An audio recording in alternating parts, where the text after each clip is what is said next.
Yep. All right, good evening, everybody. Today is June 1st, 2023, and this is the Board of Selectmen meeting. And it is 6 p.m. And can I please have everybody stand for the Pledge of Allegiance? I pledge allegiance to the flag of the United States of America and to the republic for which it stands, one nation, under God, indivisible, with liberty and justice for all. Thank you, everyone. So you're all aware it's being recorded via WCAT 12, also being streamed on Zoom, and Not anymore. 'Cause he's doing it he- Facebook Live. He's doing Facebook Live. And you'll also be on Facebook too. So. All right, so the first thing on our agenda is the school budget meeting that we're having. So this is a continuation of the school budget meeting that we keep on having. We have not received any of the documents that we requested yet. And we have not gotten any correspondence with anybody wanting to meet with us yet from the school committee. And, you know, it's deeply concerning. We would like to work with them. They've worked with us in years in past, but for some reason, they don't want to work with us anymore because we ask questions about their budget. They don't like that. So, did you have anything, sir? You had a presentation you wanted to do? Yeah, so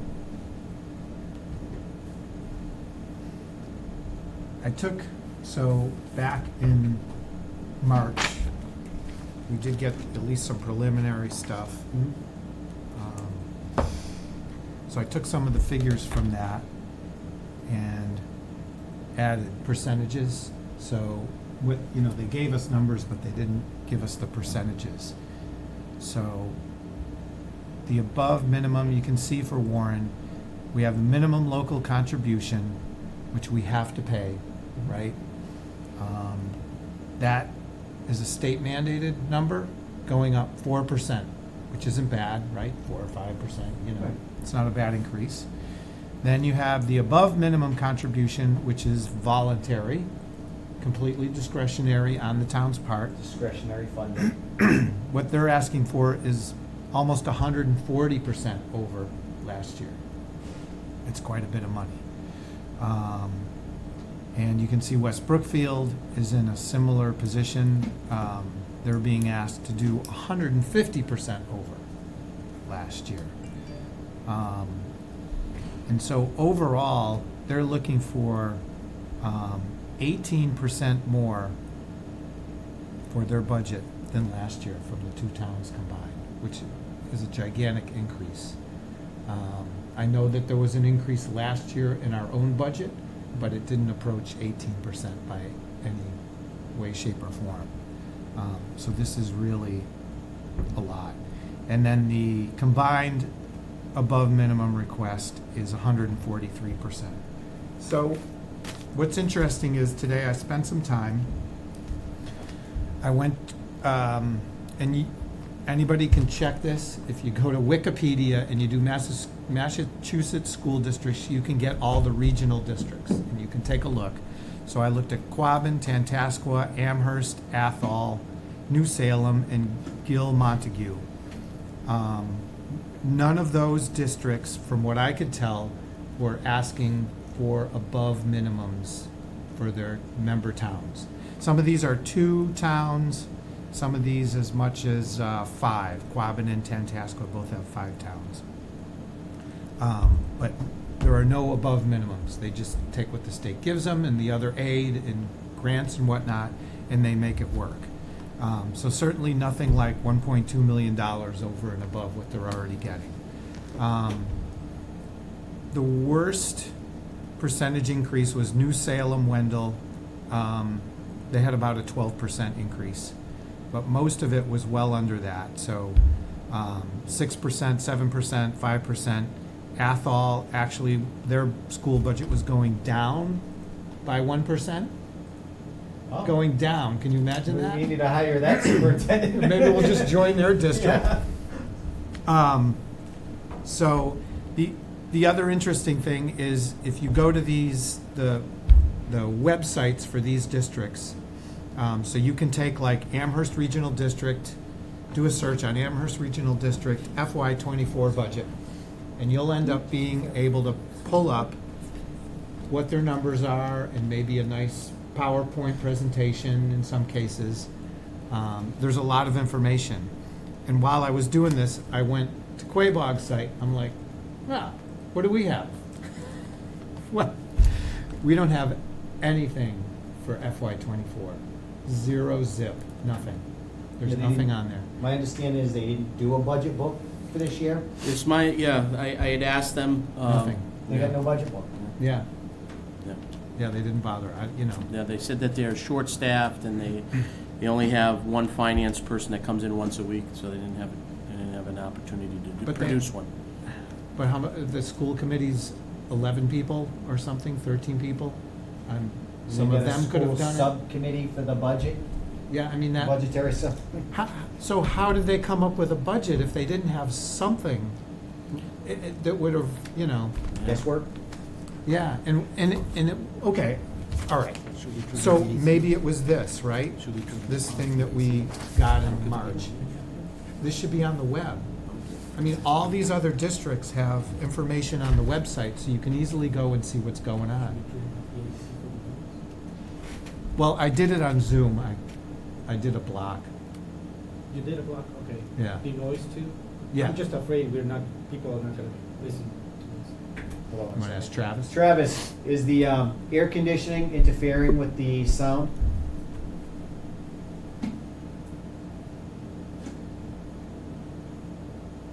Okay, thank you. this. Sorry for the interruption. I hate Just to wanna shut make the sure. air conditioning off. Yeah, I know. It's warm out there tonight. So, it'd actually be interesting if anybody else were to go to these districts and see what I saw. Again, I didn't see anything. I mean, their numbers, maybe they did above minimums, and those numbers could have been combined, but I think somewhere in there, they would have pointed that out, that they were asking their member towns for above minimums, so I didn't see that anywhere. So, back to the budget sheet that we got back in March. The state is giving them $1 million more this year than last year, a 12% increase. They're getting a 34% increase in transportation. And there's a funny number on there for school choice where in FY23 they had $909,000, and then in FY24 they listed as zero. And then Jim found out that they're using their income from school choice as an offset to their, it's like a negative expense, which is kind of a weird thing to do. So, Can they- the way they explained it to me, and it's kind of confusing to understand, is that your school choice number, they're not 100% sure as to what the number's going to be in its entirety. And instead of incorporating a guesstimate into their budget, what they're doing is they're using an estimated number, I think it's 970,000. And they're using it as offsets into their expenses at the bottom of the sheet. So instead of, if you looked at one of their budget sheets that they provided, and in the earlier meetings, their request was $23 million. They're using circuit breaker money, they're using some grant money, and the school choice offset money to lower their request of the towns to a $21 million plus number. So it shied away from that.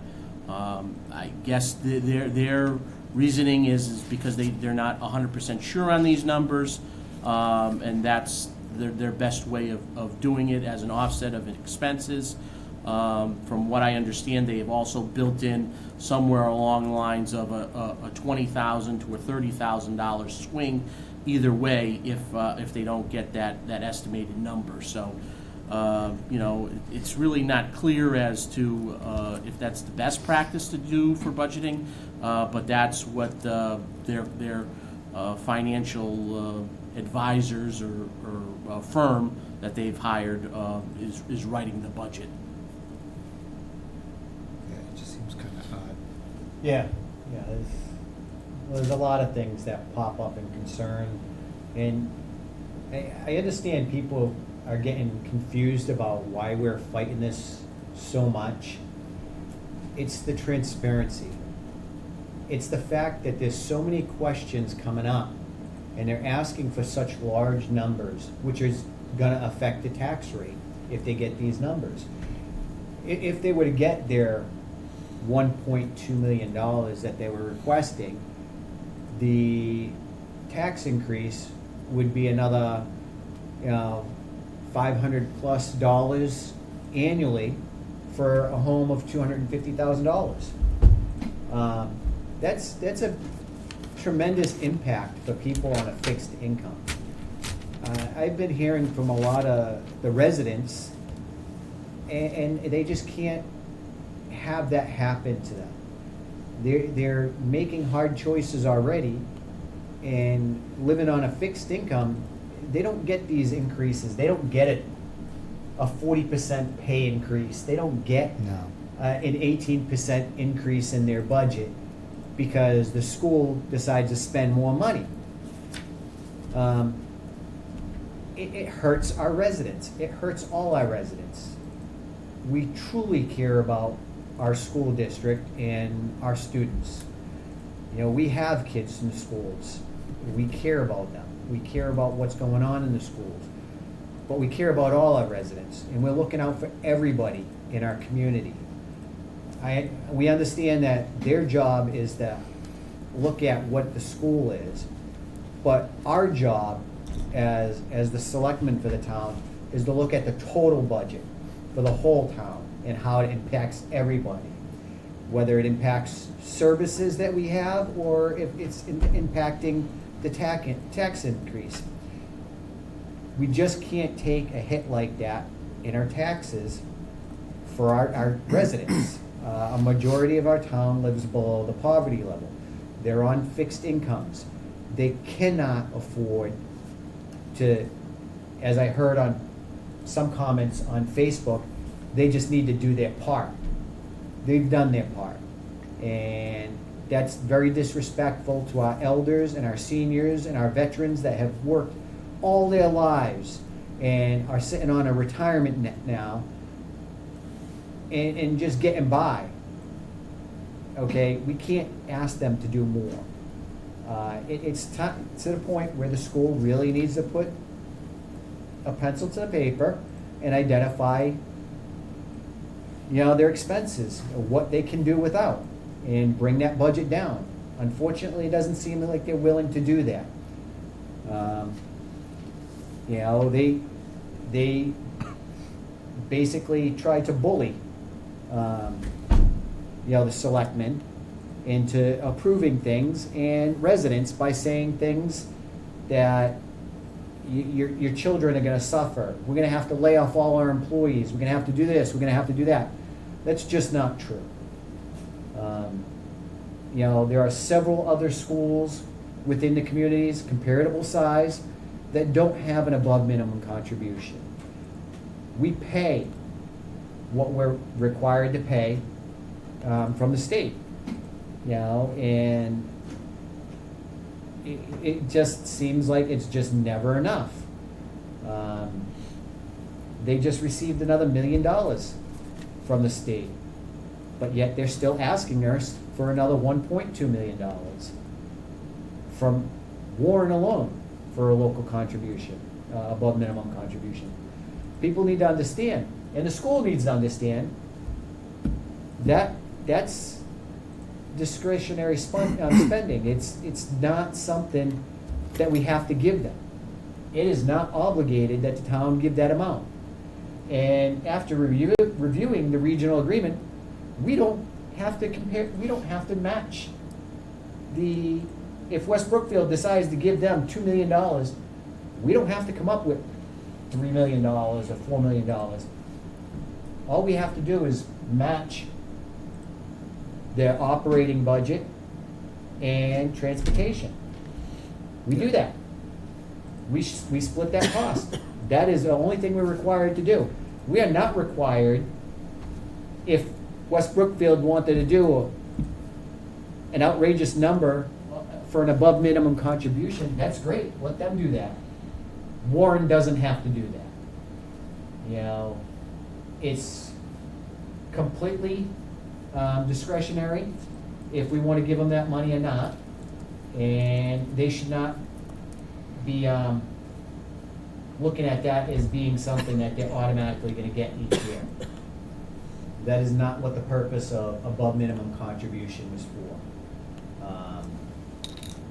It seems like they don't really know what's going on with their own budget, and that's very concerning to us also. We still haven't gotten any of the documentation that we've requested, so we can review. And it's our understanding that they never even did a budget book this year, which they've done every year in the past, explaining where the finances were going, where the money was being divided up, and who was getting what. They did not do that this year, which is deeply concerning because you're asking for more money, but you're not telling us where it's going.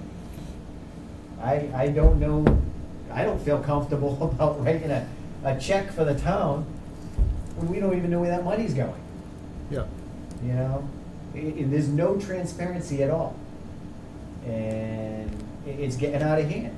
And I would love for them to come and meet with us so we can hash this out.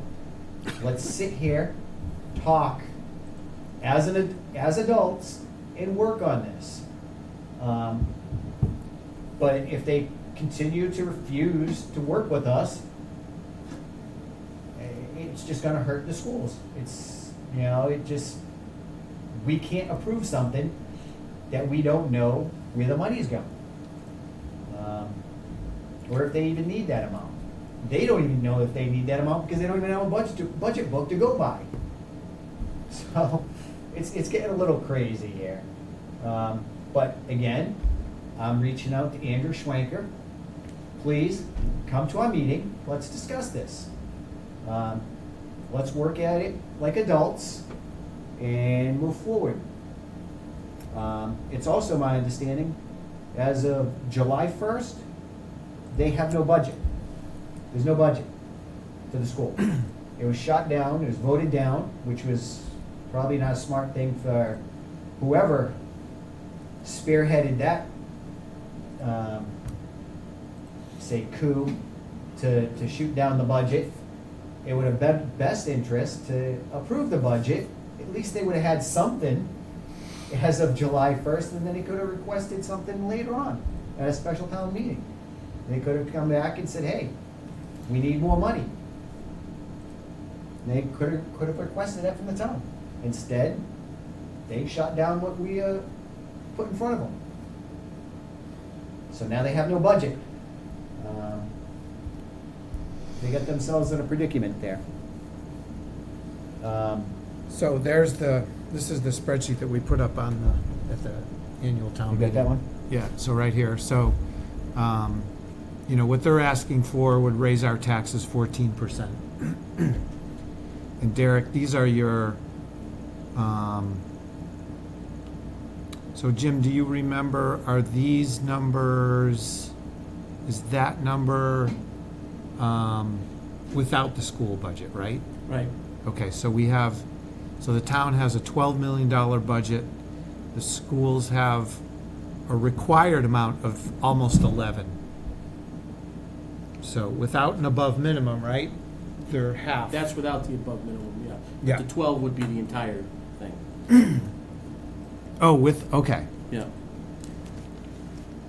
That's the total operating budget. Okay. 12? Yeah, that's not revenue though. You would ask for revenue, right? Or what you collect then for what we taxes, get, yeah. Yeah, as a budget, you know, For to taxes. spend. Oh, to spend? Yeah. Oh, was to spend, then it would be that's the expenditures right there. The But how to- much money do we get? In for revenue. Yeah, Revenue, I get you the revenue number. so it's not 12? 12 is not a revenue number, that's an expense, that's what's the cost to operate. Well, is this the, right here? Is Those that- are operational costs. Oh, okay.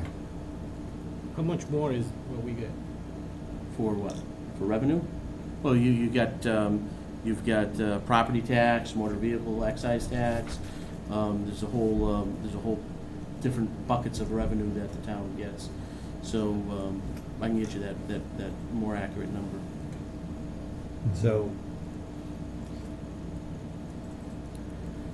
And one thing I did see when I looked at these districts, and I don't remember which one it was, but they were using ESSER funds to fund positions, and some capital and some positions. And from what we can tell, the school did the same thing. I don't know that they did any capital, they just funded programs and positions. And when that ESSER money goes away, as it did, how do you pay for all that? Yeah, either, If you bring in $1 million worth of salaried people and you lose the $1 million, where does the money come from? so it's either one of two things. You either lay off people or you find some additional revenue to plug the hole. Like 1.2 million, right, Right, from the right. taxpayer. Right.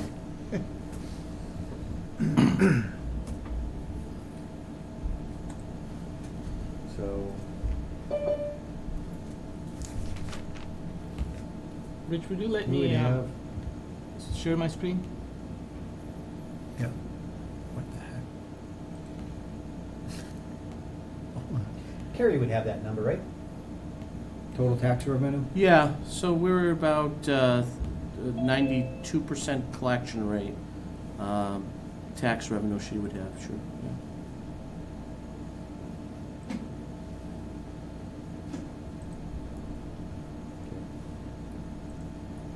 Mr. Chairman, may I share my screen? Yes, sir. Here, let me unpin. Oh,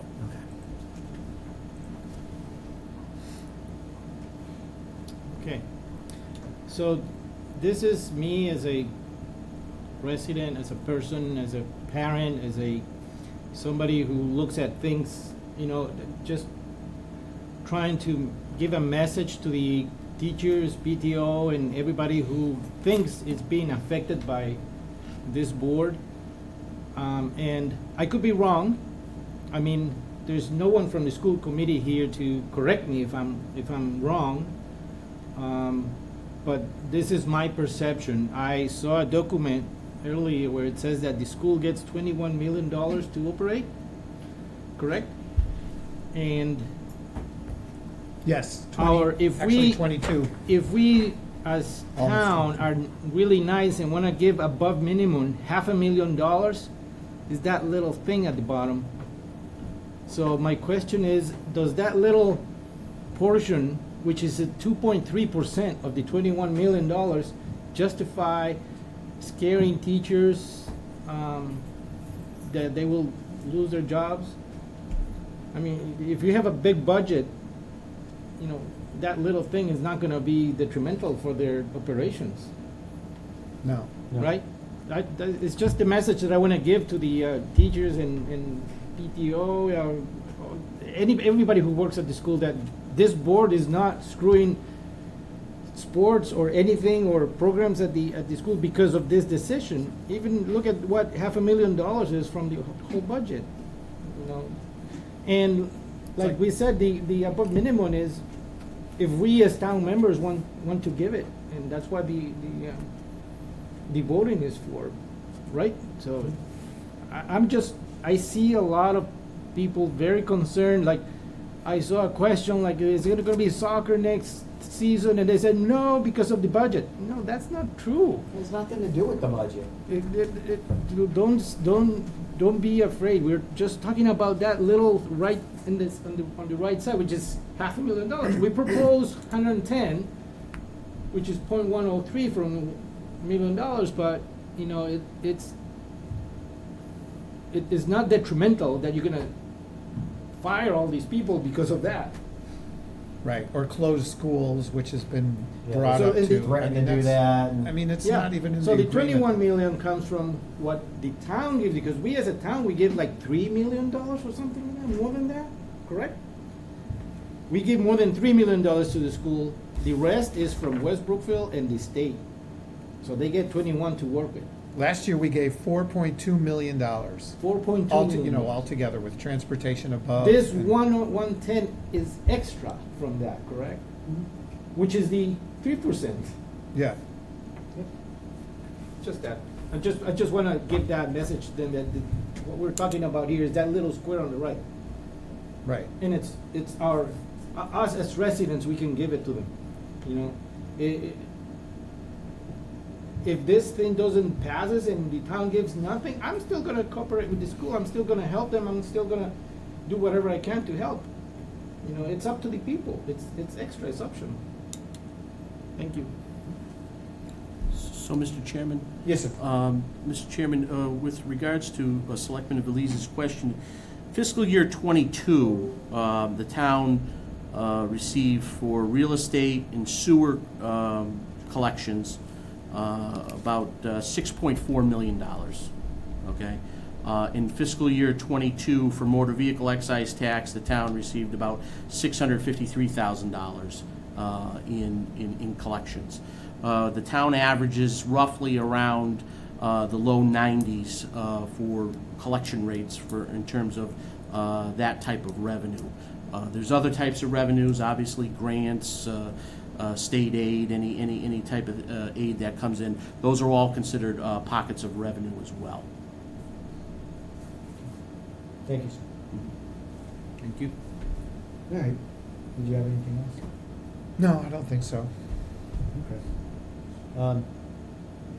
So, one of the things that we were asked about is the school committee is having a meeting on Monday. Yep. To discuss their budget.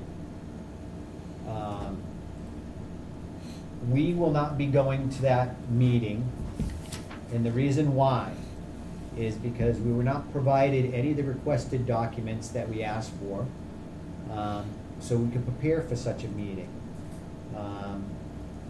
It is, we're still hoping to get that information, and we directed Mr. Ferrara today to have our lawyer do a FOIA request for the documents. To be able to get those documents, because it doesn't look like they're willingly giving us anything, and they're not going to. So we're just gonna have to force the hand and have the lawyers get the information for us. My understanding, West Brookfield didn't receive anything either. So I would be very concerned and cautious with voting for anything on the 13th on their budget too, when you don't even know where the money's going. But we will not be meeting with the school committee on Monday, because we're not given any information about it. But we will be having a meeting on Thursday and discussing the school budget, and we welcome anybody Not from the this school to Thursday. attend. Not the 8th. Not the 8th, no, Yeah, but, 15th. 15th. oh yeah, 15th, yeah. Yeah, because the 8th we have the CMRPC. awards, Yeah. CMRPC, so not this coming Thursday, the following one, we will be discussing the school budget again. Hopefully, we have information by then, and we definitely welcome anybody from the school committee and anybody from the school in general to come and meet with us to ask questions and discuss things. We would love to hear from them. The same thing with any residents that are concerned with the amount of money being spent. Come talk with us. You know, we'll give you the opportunity to speak, so we can hear. If you're on a fixed income and you're concerned, come on in. We'll talk with you about it. Or do Zoom if you can't leave Or your do house. Zoom, yeah. do a variety of things here for you. But whatever you, concerns are about the school budget, you can bring them to us. So I assume we're not even gonna try and schedule a special town meeting at this point, since We we've can't, got no information, nothing. we've made no progress no progress. with the budget, so. So the special town meeting that we had, we were hoping to do, we just can't. Right, and we were doing that so they would avoid this, you know, They their would avoid- letters and threats of laying Well, off they would and stuff. avoid lapsing without a budget. Right, Because if we could have got it in time, they wouldn't lapse in a budget. Right now, as of July 1st, they have no money. yeah, And they're not working with us to get that money. so we had a special town meeting for the 29th, Yep, which presumably we would have passed something. yep. And they, I mean, it's just in the nick of time, granted, but it's before July 1st, so Right. they would have been okay. They would have had a budget. Everything would be good.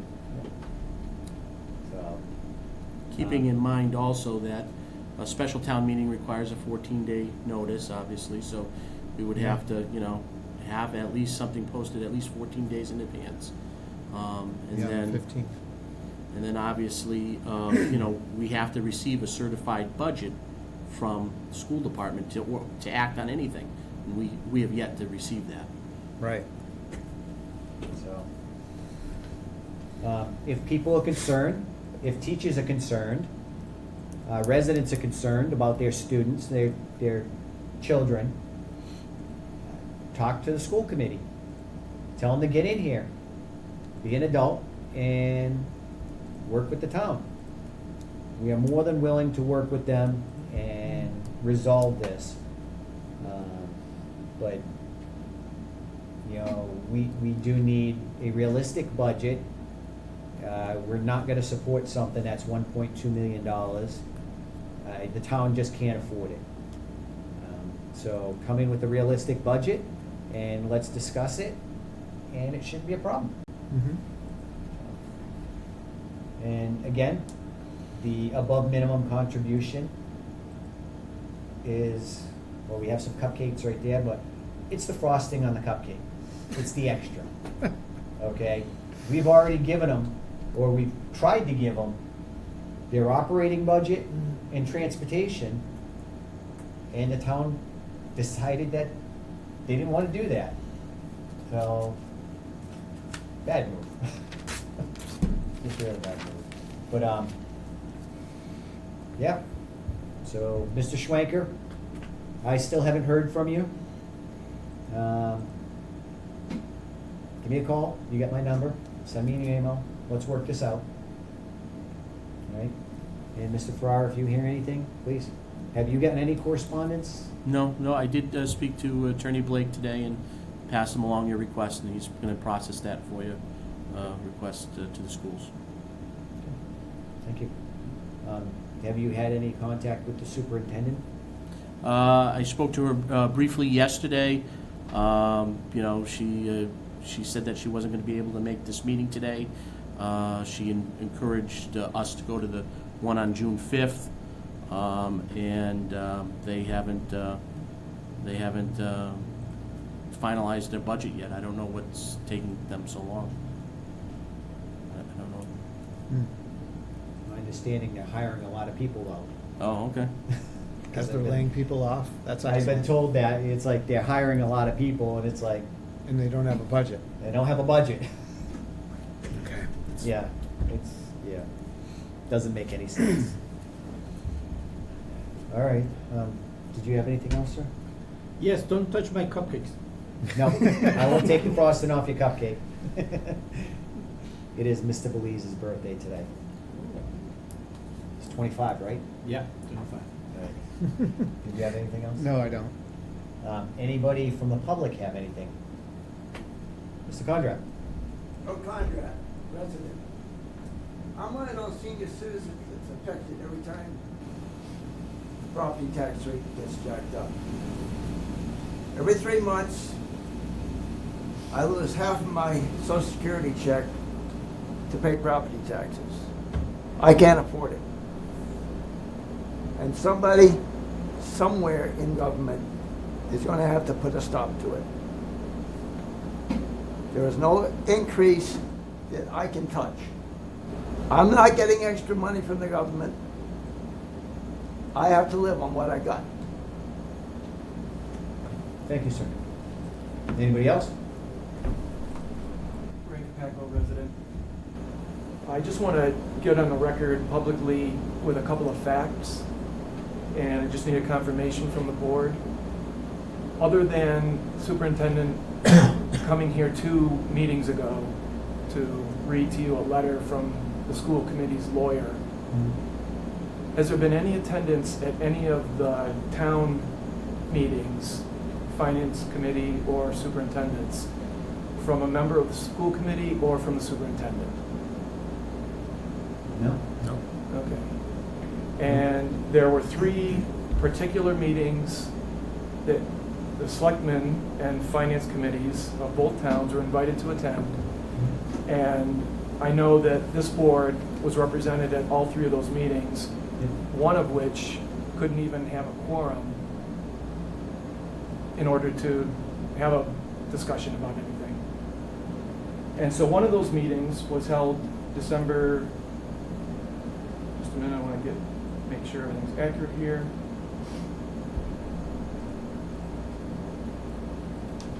Apologize, just give me 1 second. So December 14th of 22 was one of these special budget subcommittee meetings that were held. And the advisory committee chair from West Brookfield, Pam Griffin, asked, how does one get the particular things on the agenda for these meetings to be heard? And because that was the request of the subcommittee's chair, Jason Morgan.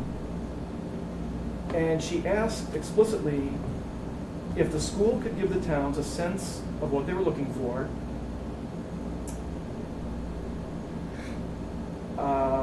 Give me 1 second here. And for a copy of the draft budget that was being worked on. The next meeting, the next special committee meeting, budget subcommittee meeting to include the towns, was 6 weeks later on February 1st. And once again, Pam Griffin said the following. Well, she asked again if she could get a copy of the draft budget. And Jason Morgan said, she reminded Jason that she had asked for a copy of what a level service budget would be so that she could prepare for this meeting in February. His response, this is a quote, "I know Chris," that would be Chris Jarnis, the business manager for the school district, "is working on it, but it's not done yet though. I know there was some things going on, but that's what we're expecting, and that's kind of our starting point. So yes, as soon as we have it." Also, another, just for the record, Town of Warren Administrator Jim Ferreira asked specifically in December 14th about how the ESSER funds that were used to fund the budget were going to be covered. Let me just read what I took this right from the video recording of the meeting. He asked about ESSER funds being used to cover last year's budget shortfall and whether potential overlaps in program offerings between Quabog and other school districts could be an area where costs could be at least looked at. The ESSER question went unanswered, completely lost in the following discussion that talked about overlaps in programs, etc. Later in that meeting, I don't have a name but I believe it was one of the selectmen from West Brookfield reintroduced the question about ESSER funds. Once again, it was never addressed. And that's an immense problem that the school district has to answer for. You can't use one-time funding for ongoing budgeting. I know that's been talked about many times, I won't belabor it. You don't need any credentials. All you need is a 6th grade education to understand that concept.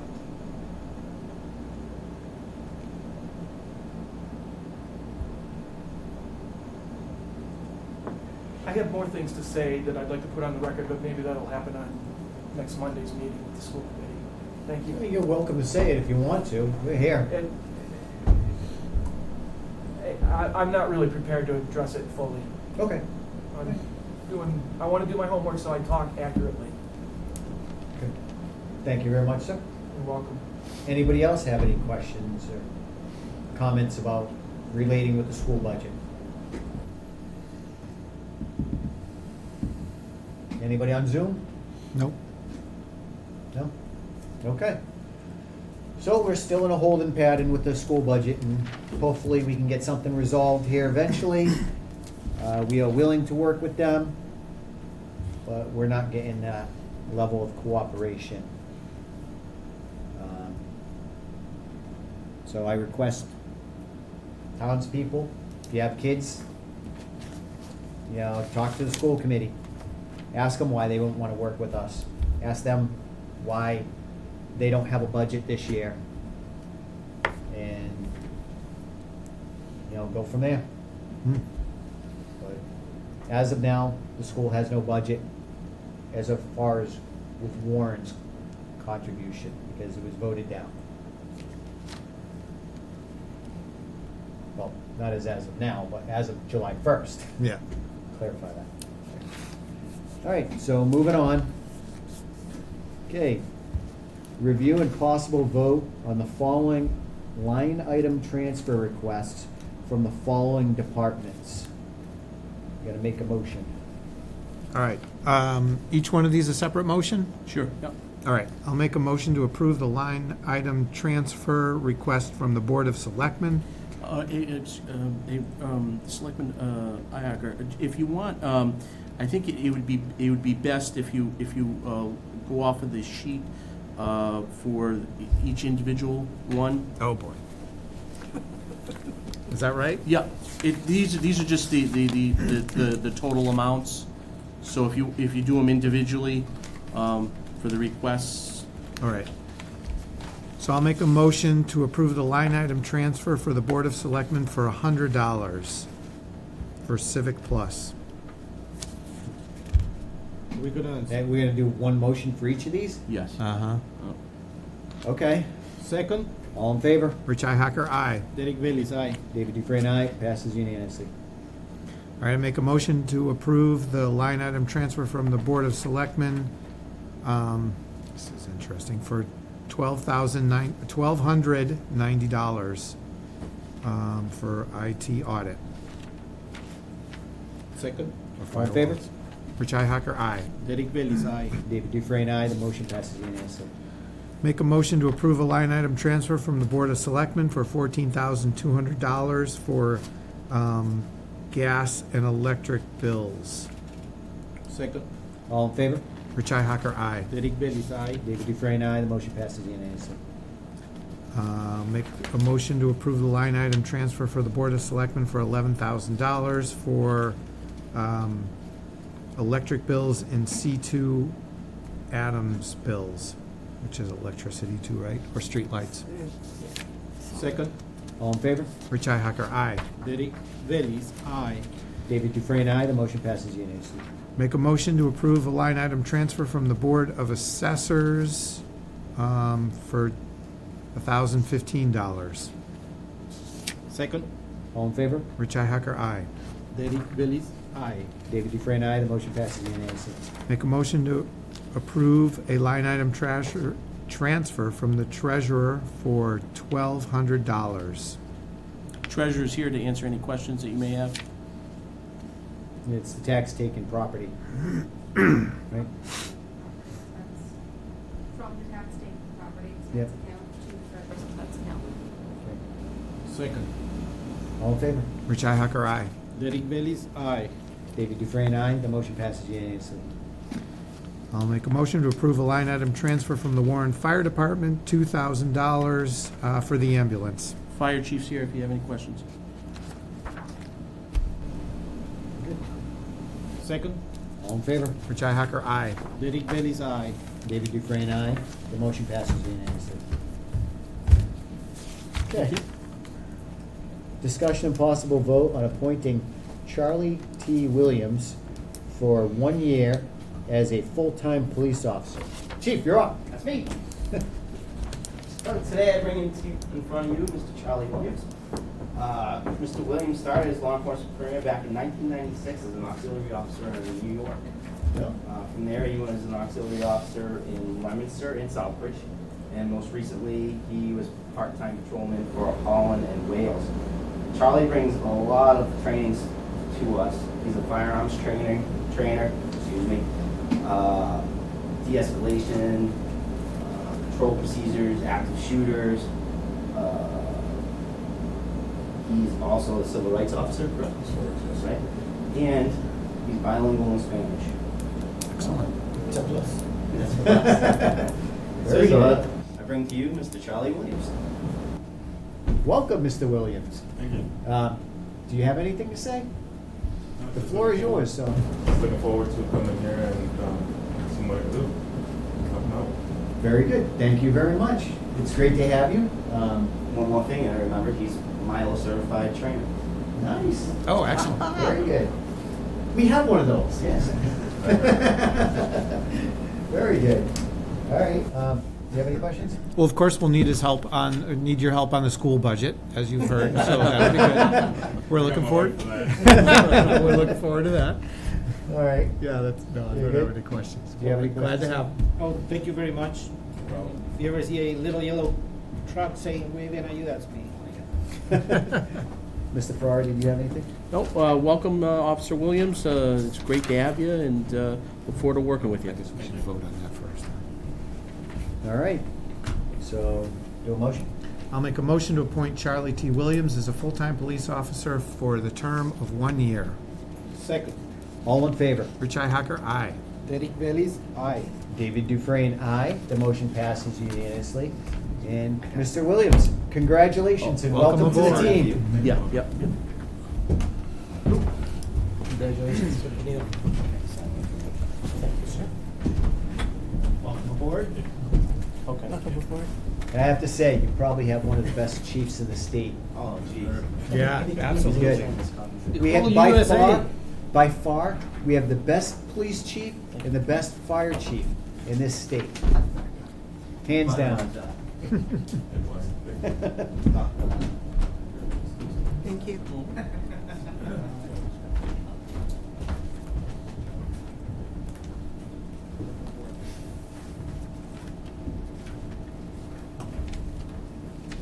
All right.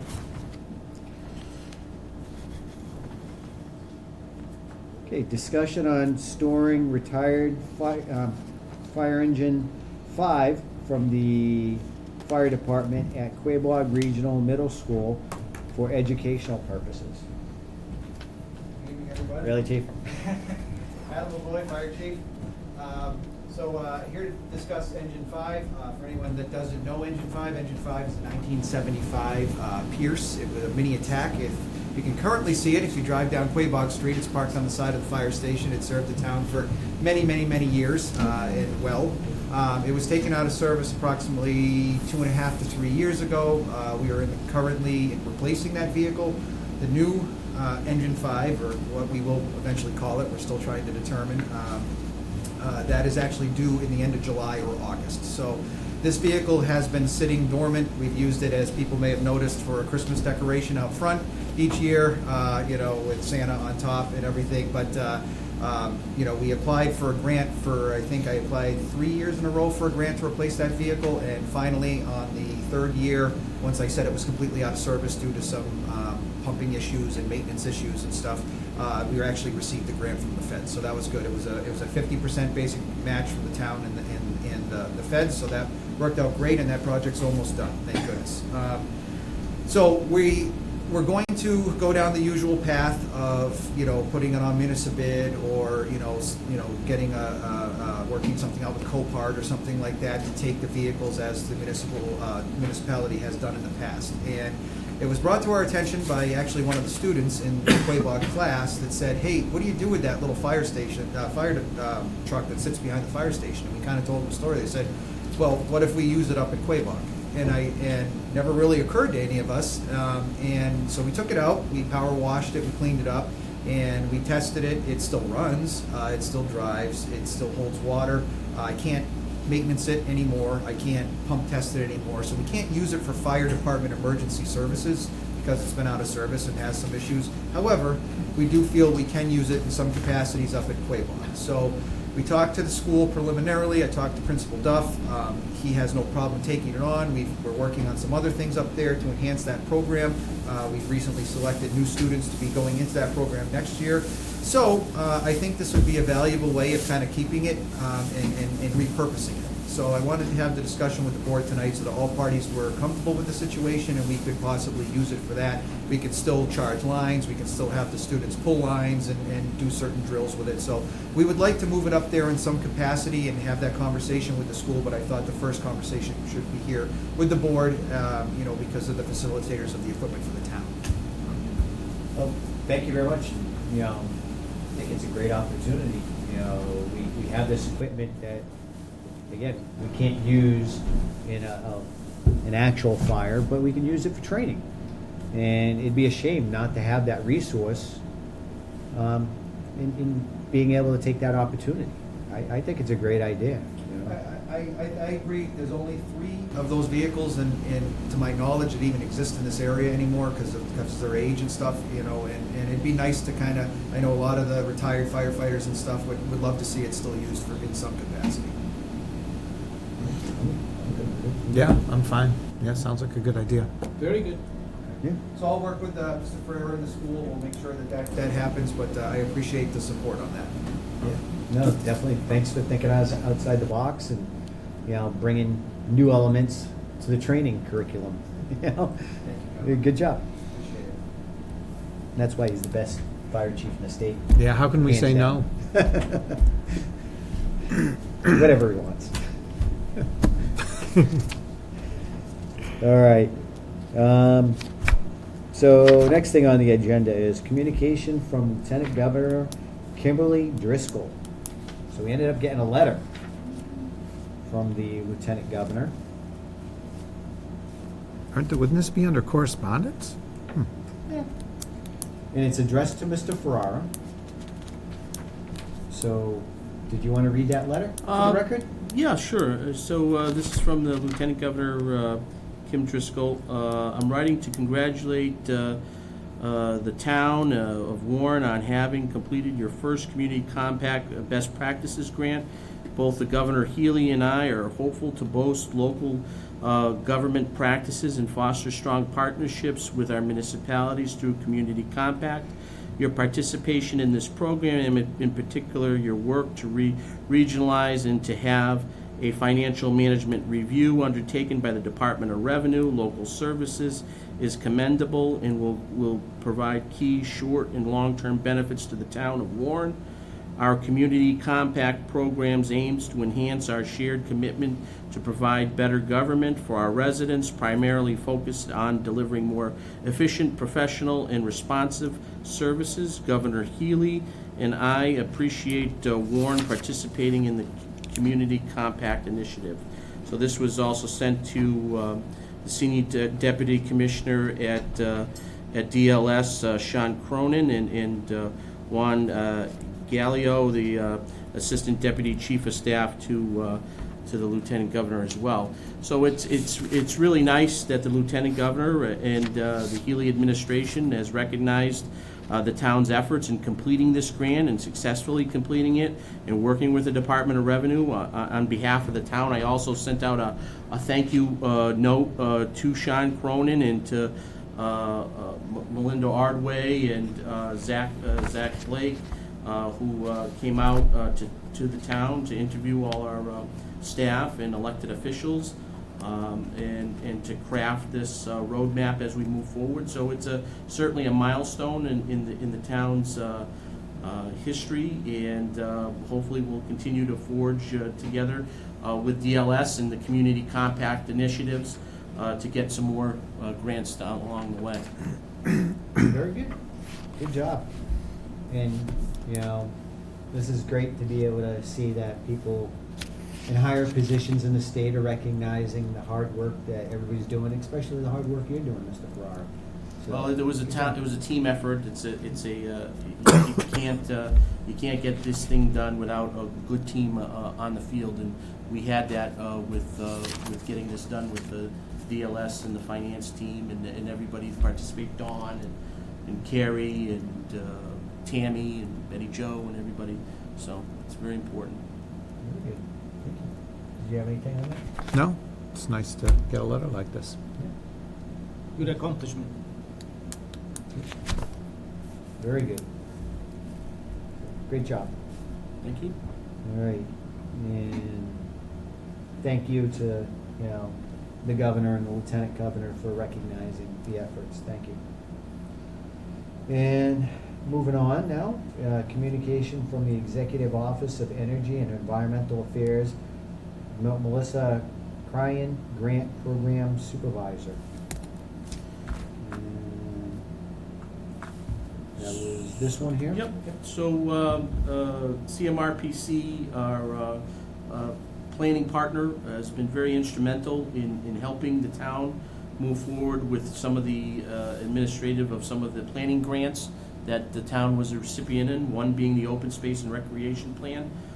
They were very helpful and guided us through that process, along with having several public meetings, collecting a lot of public testimony from the public to comprise the Warren Open Space and Recreation Plan. And without them, we wouldn't have gotten where we got. So it was very important that they played a significant role in this, and it was submitted on time to Melissa, and we got the final approval on May 26th. This letter will indicate that. Mm-hmm. And now, because our open space and recreation plan is approved by the state, the town is now eligible for additional grants from the from DCS all the way up until October of 2029. So without this having this been completed, we wouldn't be eligible for additional grants all the way up until October of 2029. So this was very significant for the town, and it was nice to get this letter. Very good. Very good. Did you have any questions? I do not. No questions? This is great news. You know, next step is let's get some of these grants now. Yeah. Mhm. All right. Thank you very much. Thanks. All right. Next thing is discussion and vote on the one-stop application with the $10,001 match from the town. So there's two letters before the board tonight. One is for the one-stop program for Otis Street improvement, which we're going to be submitting our application tomorrow. This is just allows the town to move forward and to have this letter of commitment by the town as part of our application. We're continuing working on School and Prospect Street. This Otis Street is an additional street that we're looking to get some funding for. So we will have now then, if this was to get approved, we would have completed Quabog Street, School Street, Prospect Street, Lombard Street, Richardson Street, Moore Ave, Hillside Ave, and then hopefully Otis Street if we could get this grant approved, which we will submit tomorrow. In the future, and this will be a whole neighborhood that will all come together with state money, CDBG money, and you'll get some new roads, some new sewer lines, up there. So it's critically important, and we're asking that that the board support the project and have the chairman sign the letter. The additional letter that's before you tonight is in essence also supporting a one-stop grant application, which is for master planning.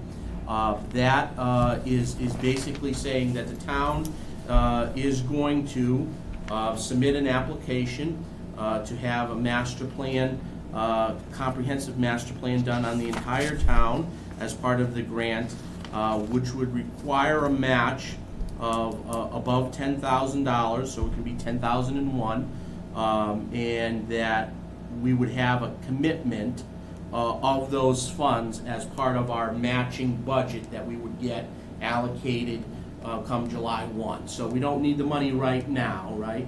We have a line item under the Selectmen's budget that we developed for matching grants, and we've ramped it up a little bit. But this would, by you taking this step and signing this tonight, we're gonna commit to using 10,001 of those dollars. We have 20,000 in there right now, come July 1 of 2023 right now, and then so we'll have $10,001 would be committed already if you were to move along with this, and then if we get the grant, we would commit those funds. If we need additional funds in the matching grant, we can certainly go do that in the fall, at the fall special. Very good. Do you have any questions about it? No, I'll just say that first of all, the Quabog Street project is awesome. I mean, that whole neighborhood will be Yeah. revamped, in another couple of years it'll be complete, and it's great. And then the master plan, I was on the master plan committee, I think it was like 2003? 2006. Oh, was it 6? Okay. So just about 20 years ago. I mean, back then Long we time. were talking about casinos and, a whole slew of things that don't even apply anymore. So it's well overdue for an update. Yeah. And I don't know how it was paid for back then, but this is great if we can get this paid for. It'd be awesome. Did you have anything? No, sir, very good. All right, great job. Definitely, anytime we can get new grants, improve the town, make it so there's not a burden on our taxpayers, and still getting the improvements that we need. So, good job, everybody. You want to do a motion? Yeah, okay. You have commitment on here twice, the commitment letter and the letter of commitment. Well, the commitment of the $10,001 and then the commitment letter of doing Two separate the master motions. plan. Right, but you have the commitment letter and letter of commitment. Okay, sorry. So, do we need a motion for the Otis Street thing? That To is- sign? Yes. Okay. All right. So we're So gonna I'm gonna have to make do a two separate motion to allow the chair to sign the commitment letter for the Otis Street project, and then to also approve $10,001 for a town match on the master plan update, and allow the chair to sign the commitment letter. Second, All in favor? Richi Hacker, aye. Derek Bellis, aye. David Dufresne, aye. The motion passes unanimously. All right, your signature, please.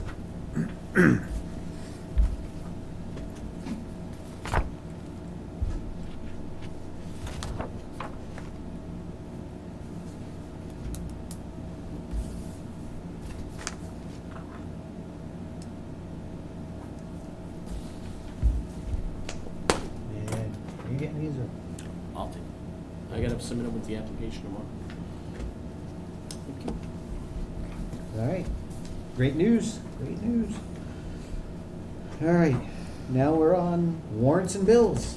Make a motion to pay the following warrants. Number 107 payroll, $49,541.54.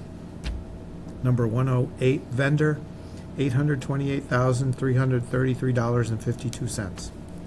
Second, All in favor? Rich Ihacker, aye. Derek Bailey's aye. David Dufresne, aye. The motion passes unanimously. Make a Bills. motion to pay the following bills. Northeast IT, $3,524.96. New Systems Associated, $613.16. A phone cleaning service, $1,600. PEAC Connect, which is our Marlin copiers, $1,107.23. C3MA Adams, $4,013.18. Warren Water District Fire Hydrant, $9,906.25. Second, All in favor? Rich Ihacker, aye. Derek Bailey's aye. David Dufresne, aye. The motion passes unanimously. Then, minutes. I'll make a motion to approve the minutes from May 18th and May 25th, 2023. Second, All in favor? Rich Ihacker, aye. Derek Bailey's aye. David Dufresne, aye. The motion passes unanimously. Mr. Chairman? Town Administrator report. I just didn't see the, for the bills, for streetlight purchase services. For 231091. I didn't see you guys vote on that one. Because it's not on here. No, because it's combined. It's combined with. Oh, it's the- combined? Yeah. Line 5? Line 5? Yeah, Oh, under C2, C- oh, okay, all right, all right. C3 Mass Okay. Adams. Wait, is Oh, that C3, C- C3? C2. C2? That not should be, C3. okay, all right, I thought there was something different, all right, So it should be C2. C2. Yep. okay. And you read it as C2, right? I don't know what I read it as. What did I read it as? C2, MA. Okay, Okay. I knew better. All the better. All right. Town Administrator report. Mr. Ferrari, you're up. Thank you, Mr. Chairman. Thank you, members of the board. I have a couple things to report on. It was a short week this week, but very busy. I've been working with the police chief, on doing getting some updates at the police station.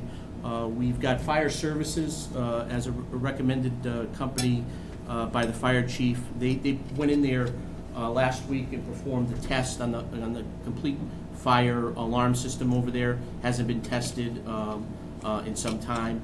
It passed the entire test, but there is a need to get some new batteries for the fire alarm system over there. So it's been properly inspected, the fire alarm system. We have a report on that. They're going to get some new batteries. There's 2 new batteries that are going to be required that we have to get. As well as they've also started the inspection of the fire escape signs, the illuminated fire escape signs. There's some that needs to be installed that we don't have.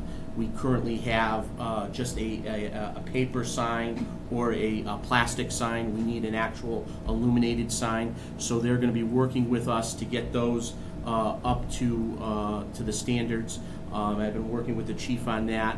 And we've also been working on, because of town meeting, we were able to get the new server system that's going to be coming in. He's been diligently working with his IT provider to get the server system room completed. We're also working on doing some updates for, I think there was another request for a rug in the locker room. We're going to be able to do that. We've also taken care of some of the shades and the blinds situations that are over there. We're going to be repairing those and fixing those. We're also going to be doing some electrical updates. There's several plugs over there that are kind of overloaded because there's very limited receptacles over there to be used, and which are now requiring a significant amount of extension cords and surge protectors to run off of. We have to get away from that. So I've been working with electrician, and we're going to be starting that process of getting those replaced and up to date. We're also, as part of one of the inspections of one of the electricians that did, the generator over there is only working on one office. So if the power was to go down, it would only power one office over there. That would be Dawn's office. So we want the generator to work in its entirety for the whole department. So we're going to have to do a new panel and some new wiring, and we're going to get that done. It's going to be all up to date, new paneling. The paneling that's there now is a Pacific panel. It's very old. Those things are like, And they're fire yeah, hazards. they're known to catch on fire. They're fire hazards, so that's a priority. We're going to get a whole new panel put in over there. We have the repair money, we have the maintenance money. We're gonna get it done, and we're gonna get it done before June 30th. So we're picking away and we're going through that. I'm working with the chief on this. You know, these are critical things, again, just to get the building secure, you know, for the time being. We've gotten. So, on that? Yep. Yeah, I have a question. With the generator, Mhm. is it gonna be able to handle the load? Yes. my question. Yes. Yes. The generator is very large. It Okay, can I just handle. wanted to make sure it can handle the whole load It of that. can handle the whole load. All right. Unfortunately, right now, the generator is underutilized. So, you know, it's only powering one office, one small office, and a few receptacles, and it's you know, we can put more on it, and you know, enough to cover the entire department.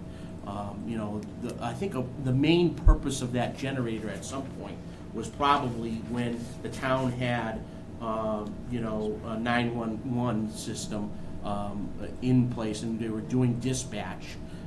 You know, that was probably the impetus of having that generator there. But since we don't have that, we should at least have it having the operations of the entire department, all of the computers, the phones, everything. There will be a slight inconvenience for a day. We're working with the chief where there will be without some power over there just for one day because we're going to switch that Pacific panel, and we're working with the chief to have minimal, you know, minimal impacts on that. But there will be a period of time where there'll be no limited power or no power on that one day. But again, we have Rutland; they take care of the calls. So you know, the calls will continue to flow. The people will still be able to answer and get to the respond. But it will be a little bit of an impact for one day. But we're working with the chief on that.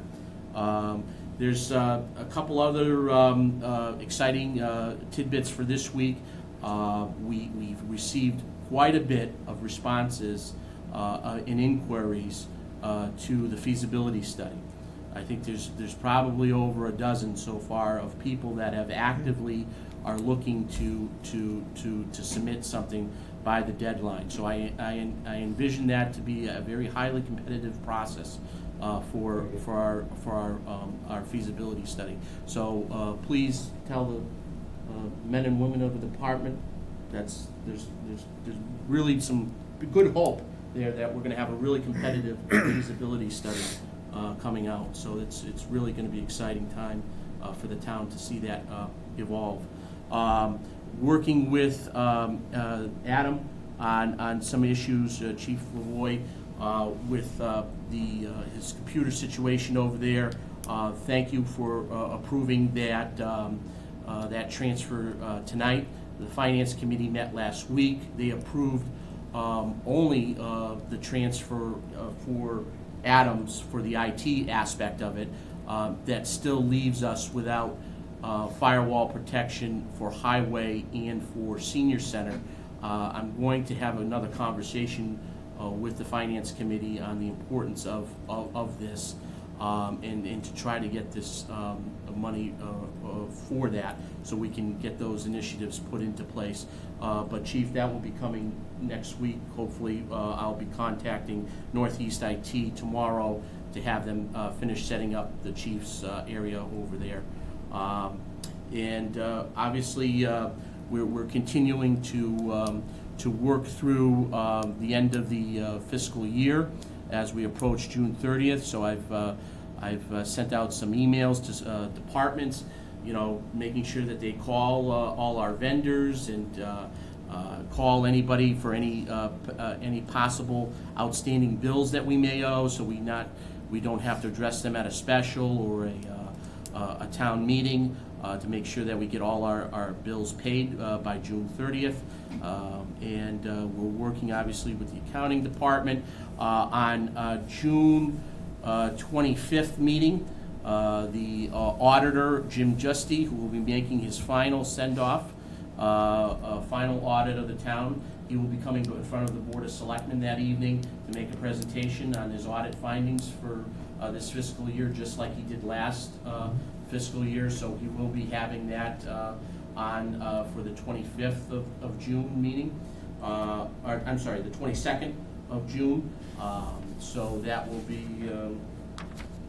be transpiring then, and we'll be hearing from Jim in what his management letter says. And as soon as he releases his management letter, we'll get that out to everybody before the meeting, so you guys can review it in advance in anticipation of our June meeting. Very good. Anything else, sir? Got a lot on your table. Just for a little week, short week, yeah. Yeah. All right, very good. Thank you. Do you have any questions? I do not. Me neither. All right. Thank you very much, Mr. Ferraro. All right, new business. Do we have anything? I don't have anything. New business? No, sir. Okay. Old business? Jim, employee evaluations are gonna start Start this month? this month, yep, Okay, yep. just Yep. wanted to confirm. Yep. Excellent. Yeah. We're gonna have we'll have a department head meeting probably within the next week or so, just letting everybody know that they're gonna be coming this month, and we'll ramp it up, and we'll work out a schedule to start them, working with the board of selectmen and the other boards and the elected officials, and we'll just start them up. Okay, Very good. great. Yep. Anything else? No. Anything, sir? Yes. I don't know if it belongs here or not. Remember that cloud thing? Yes. Cloud? Yes. Yes. Yep. So this is what I'm trying to do. Rick, I'm gonna go in again. Oh. For the OneDrive.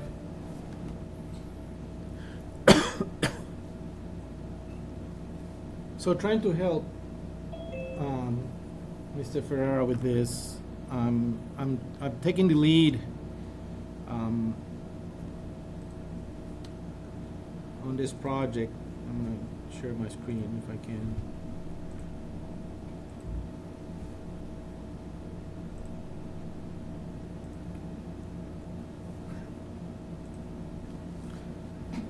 So basically, what the cloud is a series of folders up in the cloud, like kind of like we call them, and each folder will belong to a department.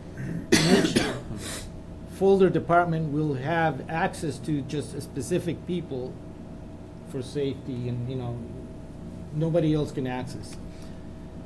So it will be something like this, where basically, we create all the folders, and their different employees have access to each folder. As an example, I created the one, since Mrs. Down it's here.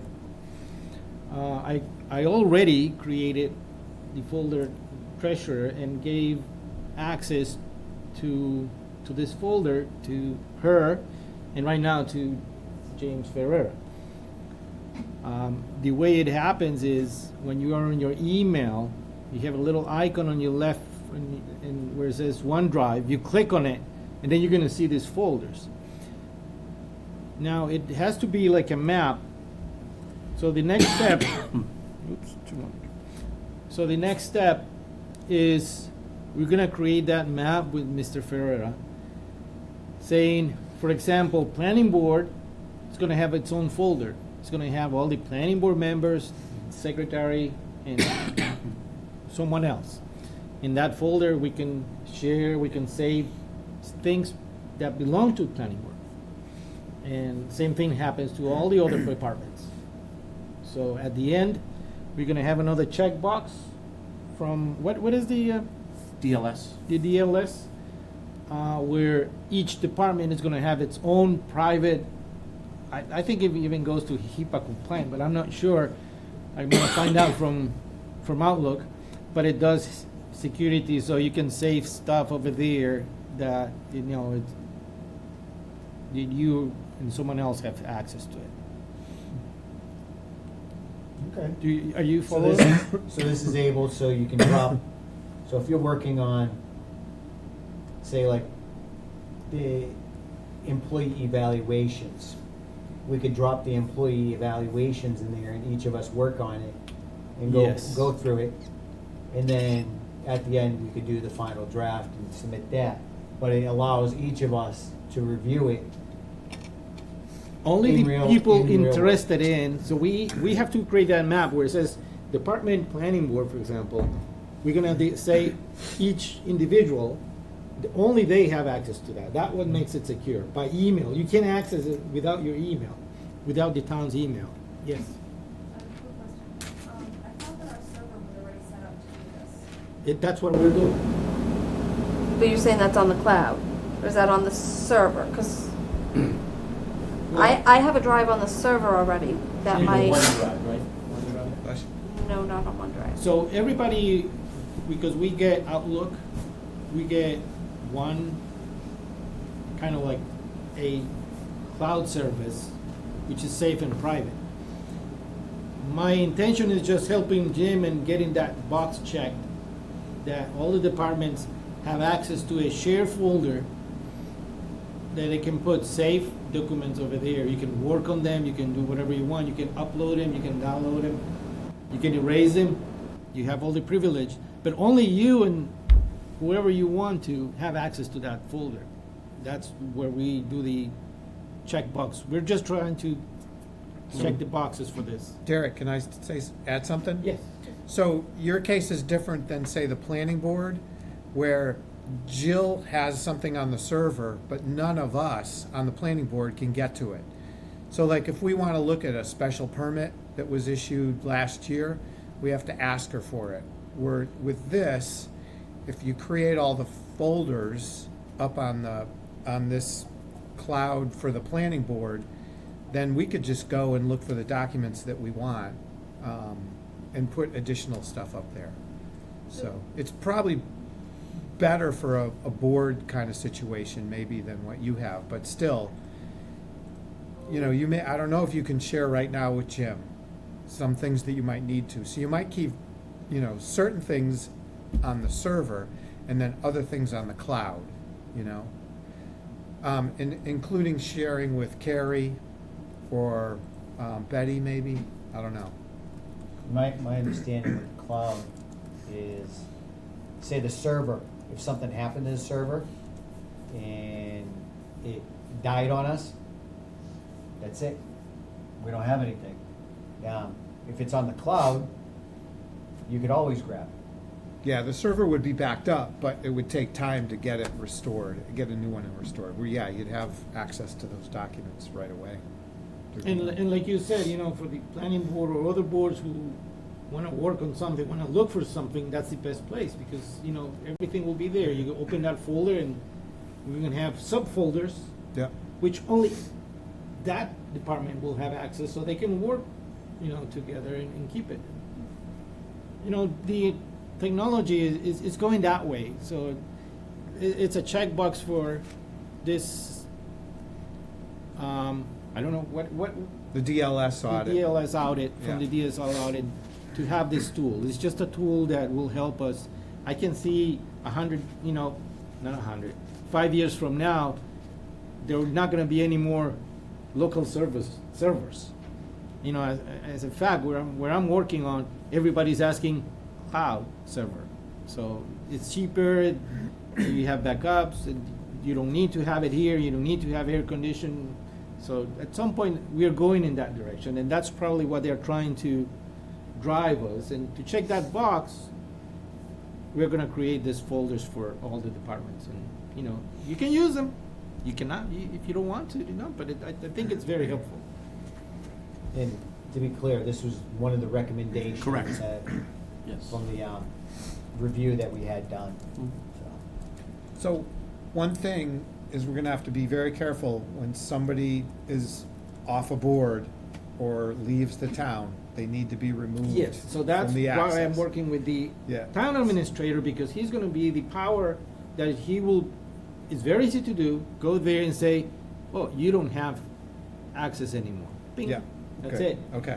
So he'd be the admin. He will be the admin, he will have control of everything, and I'm not making a new job for you, this is very easy to do. Okay. But Very once good. we set it up, it's all up and running and everybody can use it. I mean, we're paying for it. We're paying like, what, $22 a month for every person? To have That internet, in- yeah. That includes And this we've never service? used it. Never used it. And never use it. Might as well use it. Yeah. Yep.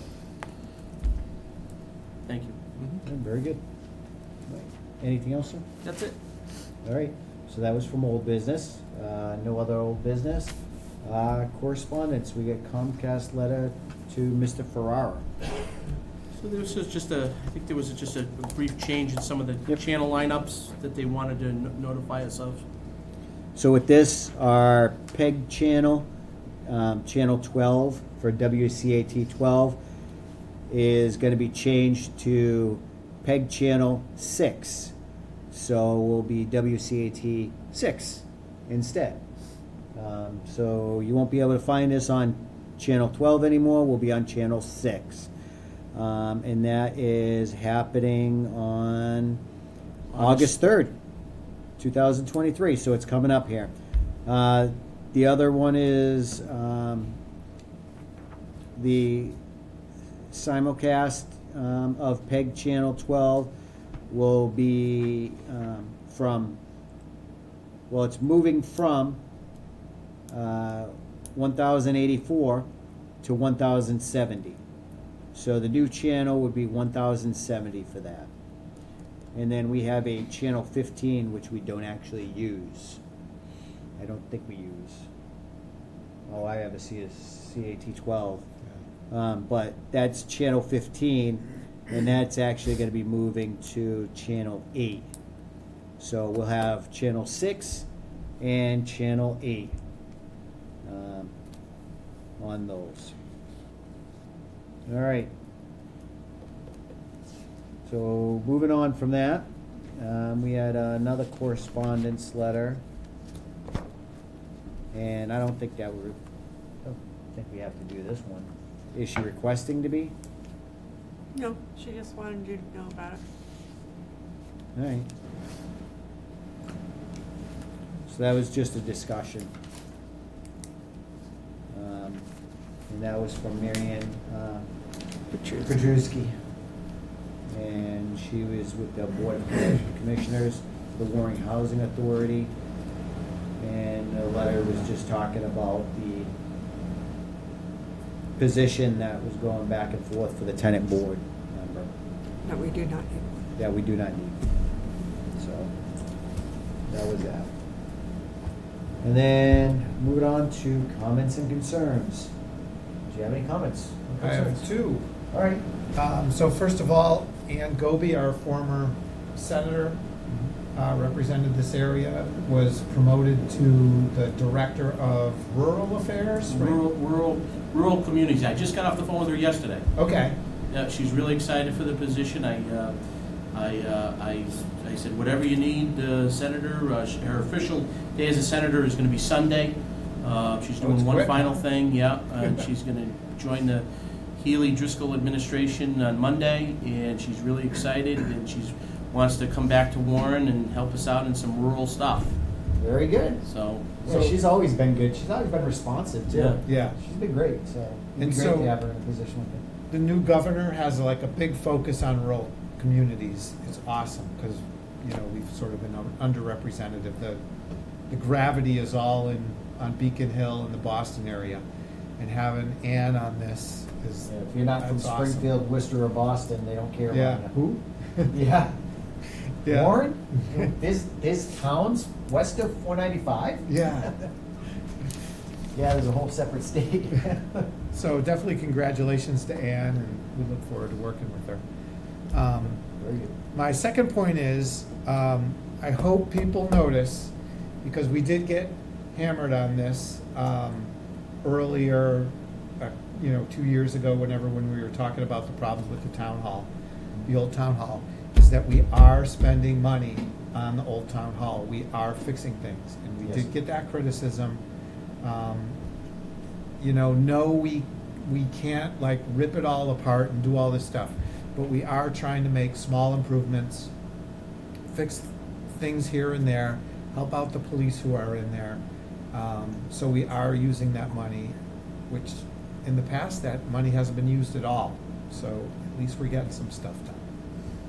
So I hope. Nobody's really brought that up. Nobody's actually asked about it. Yeah, I hope people notice that we are doing that. And it's been neglected, rightly Yes. so. And it took us a little bit to get going, but now I think with Jim's help, we're actually making some improvements and some progress, so, It's been good. yeah, Anything else? that's it.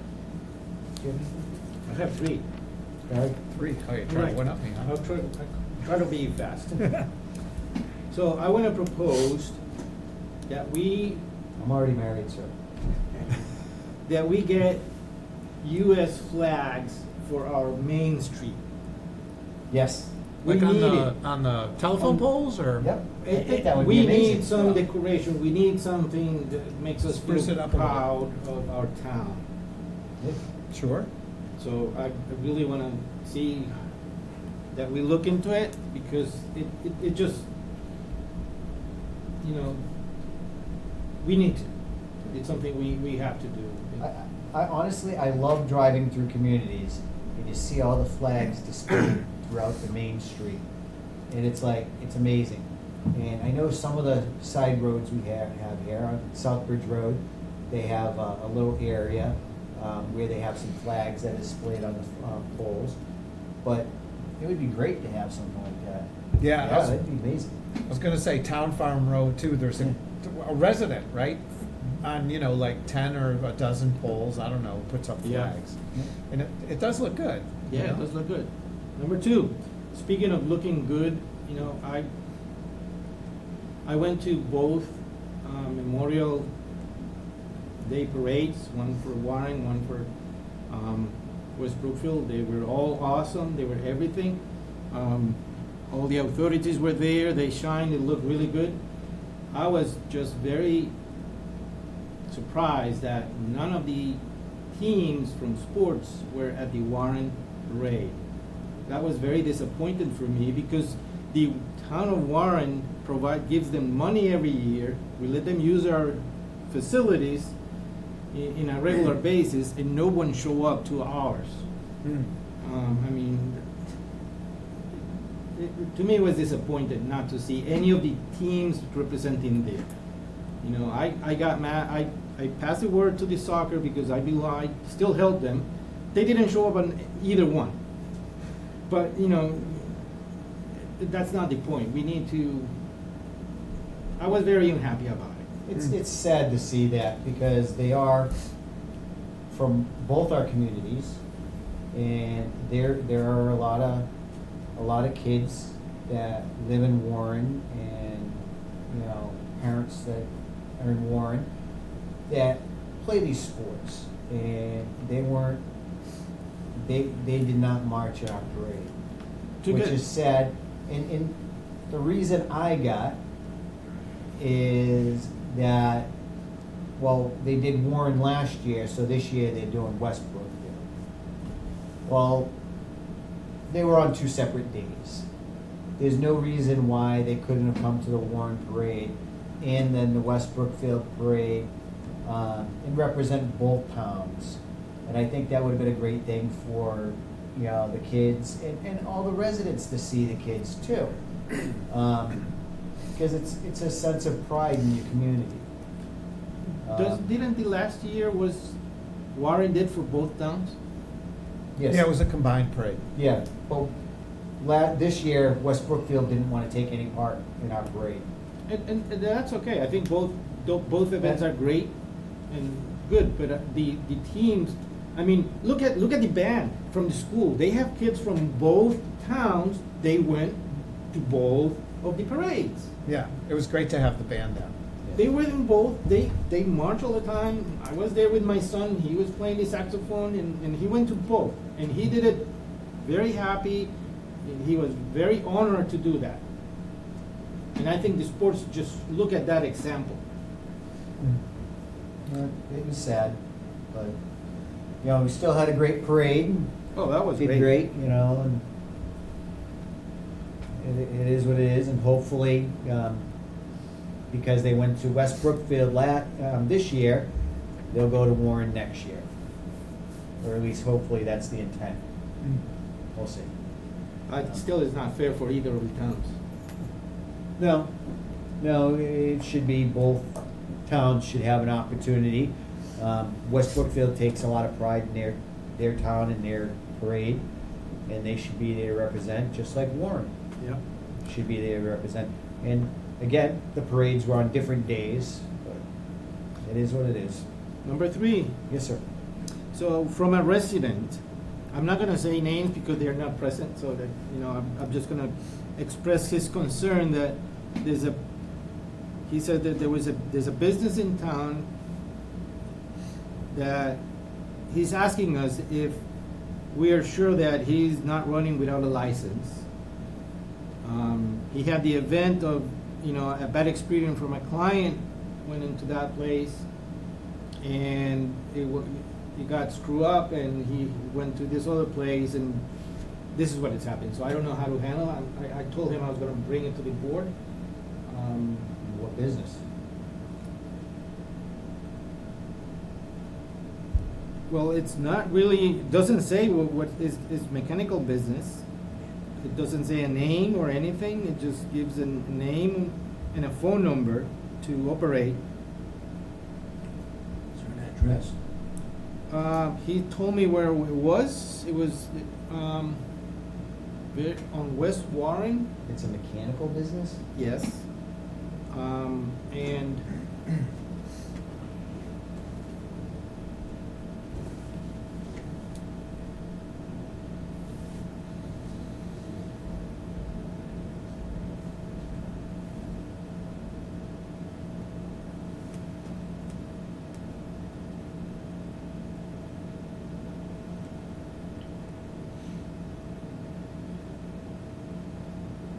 So if they're bringing vehicles there,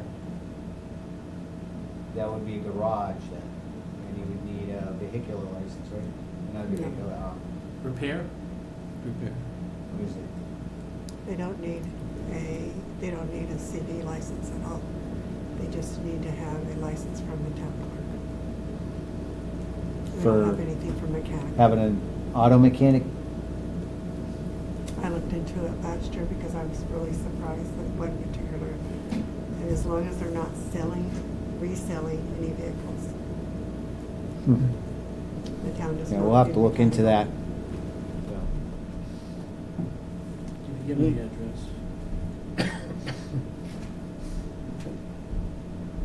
Okay. Anything else, sir? number 4. Thank you very much for the cupcakes. So my comment and concern is, today is Mr. Valiz's birthday. He is 25 years old.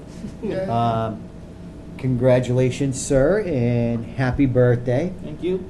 And, you know, we got some beautiful cupcakes here that Mrs. Dusty made for us. No, I did not make those. Do not blame me on that. She just reused the big Y container. That's right. Jim went out and bought them. Oh. So we should be thanking Mr. Dusty. Mr. Dusty, thank you very much for the cupcakes. And my waistline appreciates you. Yeah. All right. So anybody else have any comments, concerns? Hands up. Okay.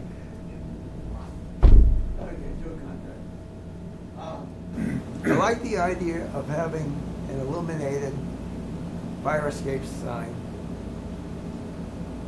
but I think knowing how brackets can loosen from a building, that at the very least, every year, the fire escape should be inspected for loose brackets. It doesn't take, as you know, down the old town hall, you wouldn't want to go to the third floor in that fire escape without checking the brackets. Well, nobody should be going on that fire escape at all anyways, because that thing's not safe. So, I know I got up there and it started vibrating. You know, it was shaking and it's like, yeah, no, nobody should be going on that fire escape because it's not safe. Yeah. I know how cement dries out, and at least once a year, the brackets attaching the fire escape to the building should be inspected.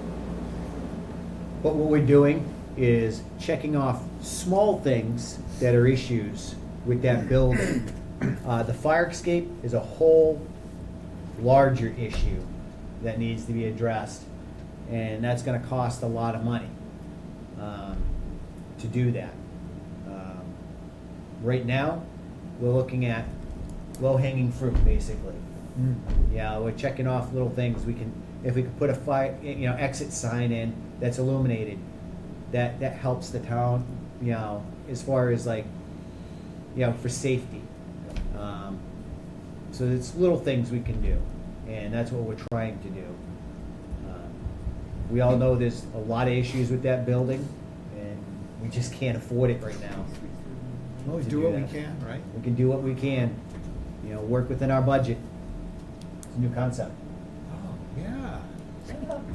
Yeah. Work within a budget. Yeah. All right. Anybody else have any comments or concerns? Yes, sir. Just make sure you identify who you are. Tim Barsham. First of all, it's nice to see the gang here. I'm here for my neighbor who's 90 years old, and she donated $20 a couple of years ago towards the renovating of the tower and the bell. And she'd like to hear the bell at some point. That is her request. It should be in working order. I think altogether they spent like $30,000 plus between the mechanism and the tower. So that's the question. And in honor of the celebrating the flags and everything else, I think I'm here at the right night. That would be nice to hear the bells. What do you think? I don't think they ever did any work on the bells or the chimes. It was painting of the bell tower. No, they did that prior to the tower painting, yeah. So- There's nothing been done to those chimes. So the chimes still work. They're electronic. They're electronic. All it is a recording. The server is still running up there. It's still charged up. It's still running. My understanding is the reason why it was stopped is because a resident complained that it was too loud and he didn't like the bell chiming. Yes, that's what I was. Okay, that was one resident that complained about it, and it stopped ever since then. I think it's a great idea to have the bell. So does she. It's part of our community. I think it would be amazing to have it and have it chime again. I'm good for that. Especially with us beautifying our town and trying to do the common and everything. Right. It would be nice to have the bell sound again. I hear that in the building there's a switch, so it can be shut off so it doesn't Yep. go round the clock, which is kind of useless, I think. Well, to it's have. programmed. Well, maybe It's they all could put a programmed for the time. $20 timer on it, yeah, I suppose. So, But so we don't need it, I guess maybe like, let's say from 8 AM to maybe 9 PM, you know what I mean? Be a little reasonable this time around. you don't want to chime in at midnight 12 times? Well, believe it or not. Or at least turn it down a little bit. Yeah. When they sold the grandfather clocks, the manufacturer put in a silencer at nighttime so people could sleep. So I'll leave it at that. I think it's a good idea. Yeah. Yeah, let's do it. All right, let's get the chime going again. Let's hear the chime. Very happy. All right. All right. So, Mr. Ferraro, can you make sure that happens, please? Yes, sir. Thank you. All right, anything else, sir? No? Anybody else have anything? Keep up the good work. Thank you, sir. Anybody else? Anybody on Zoom? Zoom? Nope. Do we need to do a motion to sing Mr. Galise happy birthday? Now, next item is adjourn. So we can eat All our right. cupcakes. So next meeting is June 15th, 2023 at 6 PM. And of course, we'll be starting our meeting with the budget meeting for the school. Because that is our highest priority right now, is making sure we resolve the budget issue for the school. So that will be on June 15th. I hope to see some school committee members and the superintendent and others here for that meeting. Hmm. That would be amazing. And then, other than that, we are Motion to adjourn? Second, all in favor? Rich Ihacker, aye. Derek Bellis, aye. David Dufresne, aye. We are adjourned.